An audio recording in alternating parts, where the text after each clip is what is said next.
Hey everybody. It's the Racetrack Ladies. Well, there's two of us. There's nobody peeking from back there. Nobody back there, although I could do we could have a hand. Figures. Yeah, it's just me and... We're coming to you live from the parking lot behind ISC at Daytona International Speedway, where we just ran the duels. Well, we didn't run them. Well. But yeah, so we watched them. So... Well, let's start at the beginning. Okay, let's start at the beginning. So, pre-race. Pre-race. No entertainment. No entertainment, and what I what I found interesting, and I texted my sister, who was on the road behind her, who was behind me, but we still love each other. But yeah, usually there are officials, NASCAR officials that rope off the all the stuff in the grass. People on the the people on the infield. We had policemen. We had armed policemen. Armed policemen. It was interesting because we hadn't seen them before, and then we had the city ones, and then it looked like we had the county ones too, because there were brown uniforms and black uniforms. Yeah. But we thought that was interesting. So there was more protection. And this was also the first time in a long time that I can remember that they actually made me open my backpack. I have a clear backpack. So do I. So it's everybody easy. who travels to the racetrack should always have a clear backpack. I just dropped my phone. We were required to open our backpack. So I thought, maybe did we have like an issue that we don't know about? Yeah, so it was just weird. Yeah, it reminds me of just, when we did the Bud Shootout. It was just weird. It was weird. Oh, so and then... go ahead. I was thinking of the rocket, but that was the second dually. Yeah, well, although we had Rockets Red Glare in the national anthem. Yes, we did. So we had fireworks this time. So we must have spent some money. Thank you, Mm-hmm. NASCAR, for spending some money on some fireworks. That was pretty much it. Yeah. I mean, so of course we're hunkering down. We're ready for some exciting racing. Because, there was so much exciting racing at the Bud Shootout, or Sprint Unlimited, or whatever it was called. Yeah, but this is a little bit different because people are having to race their way into the 500 if you didn't already make it on time. Right, so therefore people were careful. So, race number 1 starts. So race number 1 had... I was going to say Matt Dillon. Yeah, that other guy. Not Matt Dillon. No. Austin Dillon. Yeah, he was in it, but he was not a factor. No, he got scaredy cat. He got real scared. Towards the second half and decided he would just hang out in the back because he was scaredy cat. He was scared. Everybody saw that big old yellow stripe on the back of the 3, and they said, something's wrong in this picture. But we had Tony Stewart in that one. We had Shamika was in it. Patrick. Kevin Harvick. Yeah, Kevin Harvick was in that one. Yeah, so that race, I swear it had to be for like the first 15 laps. Everybody was single file. Yawn. Single file, not really racing. And then the only thing that broke anything up was that the fact they had to do green flag stops. And so they did that, and then you had, the Tony Stewart contingent of 4 that were really disconnected from the main pack. Well, it was did you take any tires or did you just take fuel? Right. And Tony was a part of the group that just took fuel. No, he took tires. No, he did not. Well, then he was really slow getting out of the pits.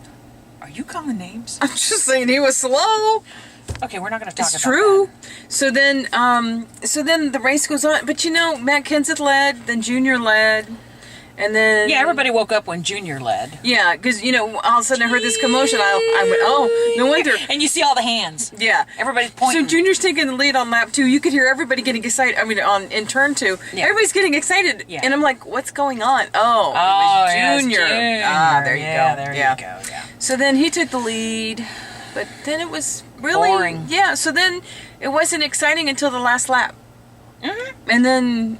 Well, but Matt Kenseth still won. He still won. And I don't know who came in second. Was it Harvick? Well, that was Kevin Harvick, and then Kevin Harvick he didn't pass the post-race inspection, and now he's got to go to the rear. But he'll be back there with all the SHR cars, so that's good. Yeah. Although I thought Casey Kane and Dale Jr. were going to get together and, motor past, Matt Kenseth, who's going to win everything, it seems like. But that didn't happen, so I don't know what the deal was. So we had no cautions in that first. No. In the first. No cautions. dually. So then we get to the point where now we're ready for the second dually.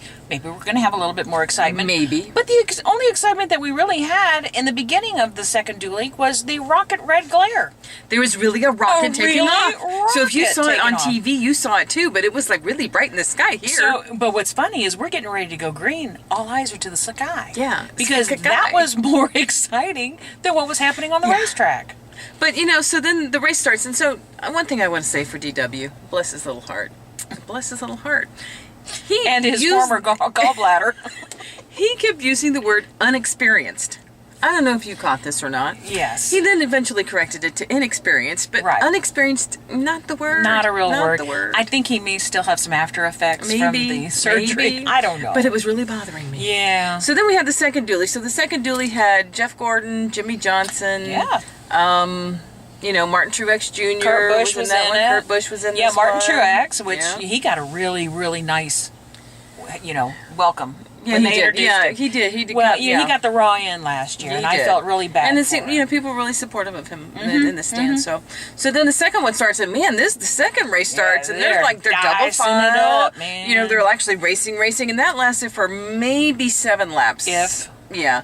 And then we went back to the single file. Single file. And I swear, Jeff Gordon was in third place the entire time. Forever. Yeah. He wasn't doing anything. He wasn't going to do anything until the very end, which is what everybody else was going to do. Well, and they had the pit stop just like, the first dually did. And what I don't understand is how is it that people ran out of gas?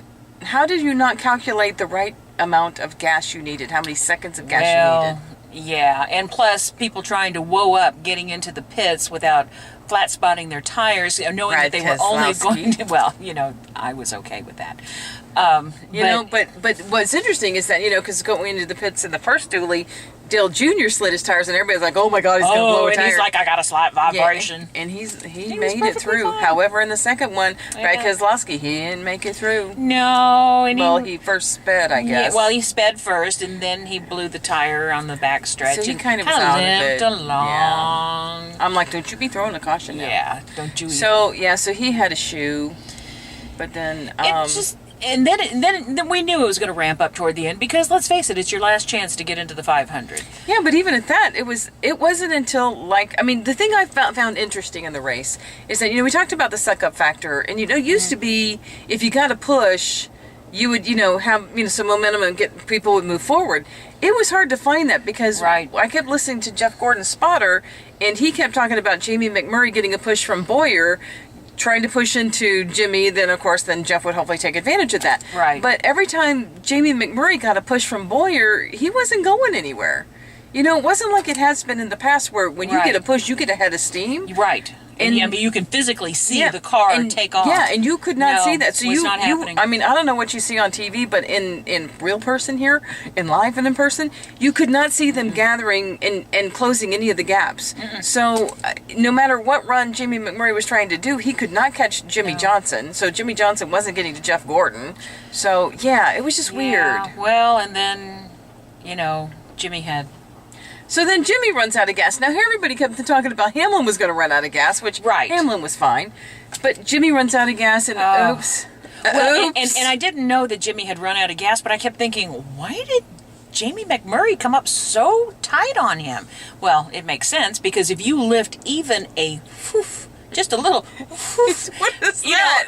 You bunch up the pack, and that's exactly what happened. And let me tell you, I can't even tell you how many Daytona races I've seen Clint Boyer on his roof. That was a cool barrel roll. I was going to give him a 10 as if it were the Olympics. He got a 10 for height. Yeah, it was good. Boom, it went. Yeah, that was a nice. And landed on his wheels. He was like a cat. Yes, he was like a cat. He was like landed on his legs. It's that 5-hour his energy feet or his paws. But Mikey ran into the wall. I mean, there was just carnage everywhere. Yeah. So then I felt really bad for Martin Truex Jr. because now his car is boom boom pow. Oh yeah. He's going to have to go to a backup. Well, he's got some good friends in the back. Yeah, he does. Tony Stewart, Shamika will have started at the back, and now since Kevin Harvick Kevin Harvick will be failed back the there. post-race inspection, he'll be back there. Jimmy Johnson will be back there. They just have a grand old, but those they will all hook up. They will. I mean, so Denny Hamlin wins the second race. So Matkins at the first one, Denny Hamlin the second one, and so I wonder to myself, is it the Hendrick motors that aren't really motoring around? Are they just Toyota motors?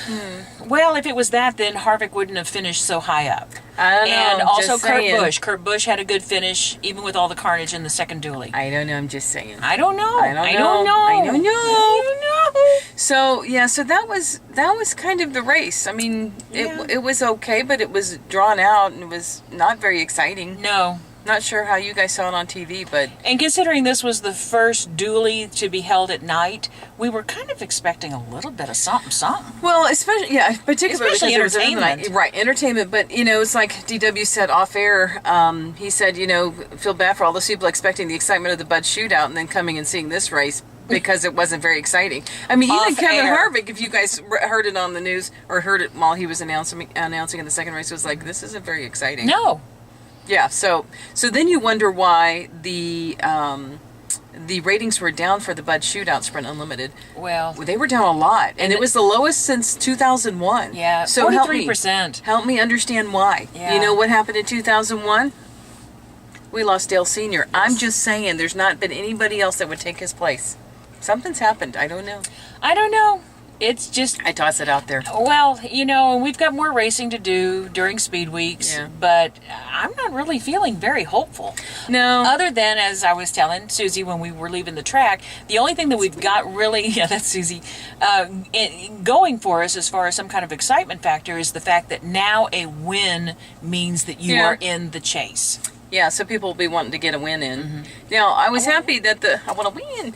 I was happy that Bobby Labonte and Terry Labonte made the 500 because We're from Texas. and we love them. love that. We love them. Beautiful blue eyes. So they made it. Kligerman, he made it. Klingerman made it. Oh, he made the funniest comment on Twitter that waiting to find out if he was in or not was killing him, and that fatherhood had to be much easier. Marty Smith didn't agree. Yeah, I don't know. I don't know about that. So then everybody else. Nemechek did not make it. Yeah, Ryan Morgan Truex Shepherd didn't make it. I don't Yeah. think anybody was surprised with that. Well, bless his little heart. we're still racing with Jesus. Indeed, we are. And let me tell you, people would have bought him tires if he needed it. That's true. People would have. He's a good man. So that was about it. So that's the end of the race, and Yeah. it was a kind of a nice night here since we got to see the rocket up in the air. It was That was really cool. Nice clear sky, but it was supposed to rain tomorrow. It's supposed to rain on Saturday. I don't know. I don't know what you're gonna get from us, ladies. I don't know, but I can guarantee you one thing: there'll be 4 of us the next time you see us. Maybe so. We're hoping so. Yep. Well, we got to go pick up. Yeah, we gotta go pick one we of gotta them go up right pick one now. up. It's 11 o'clock at night, and we gotta go pick her up in Orlando. So it's gonna be Yes, a little bit longer time till we get home. the good sisters. That's right. All right, so I don't think we have anything else. You have anything else to say? I'm done. I'm done hungry, too. actually. Yeah, all right. Well, we're going to go catch a bite and figure out how we get out of here. And I guess Well, until next time. I'm used to a crowd in the car. I know there's nobody else There's to nobody- nobody it's else just to us. compete with. All right. Well, we'll check you next time. So until next time, we'll be At the track and going green.